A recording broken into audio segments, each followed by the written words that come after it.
Good morning. This is Erwin St. Rose reporting for WKEJ News in Chicago. In world news, Iran detained 10 U.S. sailors after two small patrol boats reportedly drifted into Iranian waters in the Gulf, U.S. officials say. They said the riverine boats apparently developed mechanical problems and were taken to Iran's Farsi island. Tehran says the crew and the boats will be returned promptly. Pentagon spokesman Peter Cook told the Associated Press news agency. The sailors were snooping in Iranian waters, Iran's Fars news agency says. It says the sailors, 9 men and a woman, were held by the Iranian Revolutionary Guard. Yesterday's incident happened near Farsi Island in the middle of the Gulf. The sailors are likely to be released tomorrow morning, U.S. officials said. In the business world, Jeep fans have been clamoring for a Wrangler-based pickup truck for what seems like decades now. For all those years, Jeep teased us with pickup truck concepts like the Gladiator concept and the J12 concept, but never pulled the trigger on a production model. That all changes for 2017. The next generation Wrangler will finally offer a pickup variant right from the factory. That's the word from Detroit News, as per a conversation with Fiat Chrysler CEO Sergio Marchionne. The CEO also confirmed that both the standard Wrangler and the pickup truck will be built in Toledo, Ohio facility, where the current Wrangler is assembled. Jeep Global Chief Mike Manley told the Detroit News that the Wrangler pickup will arrive in late 2017. Sergio and I work very, very closely on the Jeep product portfolio, and both of us have been a fan of the Wrangler pickup, he said. For me, there is a historical place in our lineup for it. In sports news, Chicago Blackhawks signed coach Joel Queneville to a 3-year extension to the 2019-20 season, team announced today.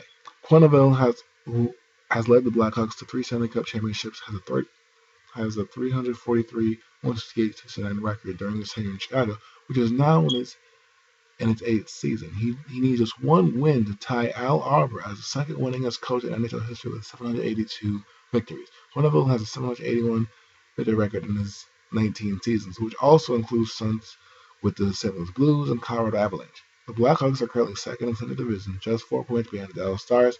Quenneville's extension comes with the Blackhawks on a 7-game winning streak heading into Tuesday night's matchup with Nashville and looking like contenders to add a second straight championship to Quenneville's already impressive resume. We've got a great situation going here. General manager Stan Bowman said, fortunate to have Joel on board, and he's been a huge part of what we've accomplished as a group. There's no one more you want behind the bench than Joel.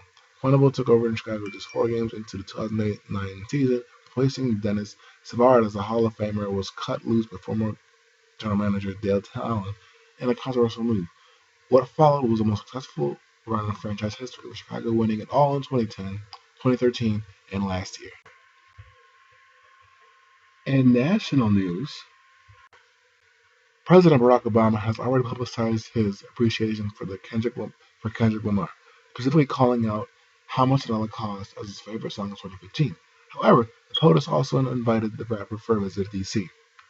Rapper and politicians sat down together in the Oval Office to discuss presumably gangsta shit, and apparently Kendrick was a bit nervous, and really he wouldn't be. What did the president say to relax him? Can you believe we're both sitting in the Oval Office? It's great to know that our commander-in-chief still has appreciation for how far they both come. It's hard to imagine, but maybe hip-hop is played more often than not in the White House, as Jarrett also said she's a fan of Jay-Z. No word on whether Jigga has received an invite to the Pennsylvania Avenue yet.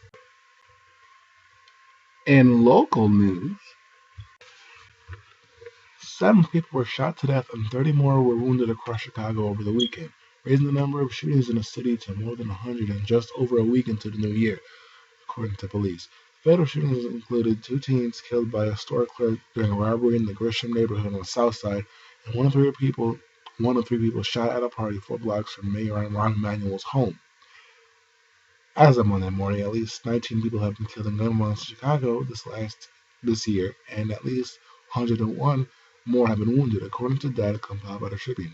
This time last year, 9 people had been killed and another 3 been wounded, according to statistics kept by the Chicago Tribune.